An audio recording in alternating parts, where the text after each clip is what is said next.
Il était clairement au courant, il est clairement au courant, et il ment éhontément quand il dit dans les médias la phrase suivante qui, moi, m'a choqué.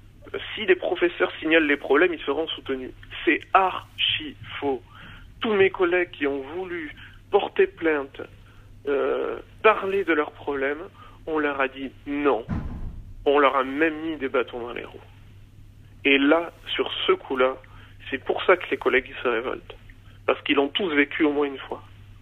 Là, moi, dans ce bahut-là, pendant 5 ans, j'ai été abandonné, et mes collègues aussi. J'ai vu ma collègue enceinte se prendre un coup de pied dans le ventre, ma collègue espagnole se faire tabasser dans sa classe, une autre amie se faire gifler.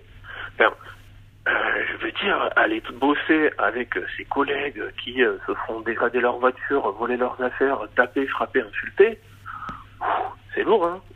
Et on a essayé de faire des choses. Hein.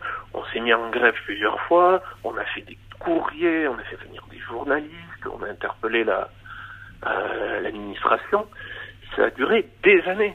De la part de notre hiérarchie, que ce soit le chef d'établissement, l'inspection d'académie, le rectorat, et après vous allez jusqu'au ministre, eh bien ça va être la stratégie de on met un couvercle sur la cocotte minute.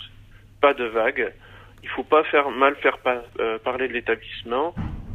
On nie les problèmes et on renvoie à l'agent, aux professeurs, aux surveillants, aux documentalistes, la responsabilité de la dérive et on le fait culpabiliser. Si ça s'est mal passé, c'est à cause de vous. C'est parce que vous n'avez pas de bonne méthode. Moi, j'étais élu des personnels à l'époque, donc j'allais au rectorat. Mais j'ai jamais eu l'occasion d'avoir face à moi le recteur, non. Il envoyait il déléguait, on va dire. Ah ben moi je suis resté 5 ans et quelques semaines dans cet établissement. Alors il y a eu des périodes de paroxysme, mais il y a eu des soucis pendant mes 5 années et demie dans l'établissement. Mon cas est pas isolé, c'est-à-dire des établissements comme le mien à l'époque, il y en avait des dizaines.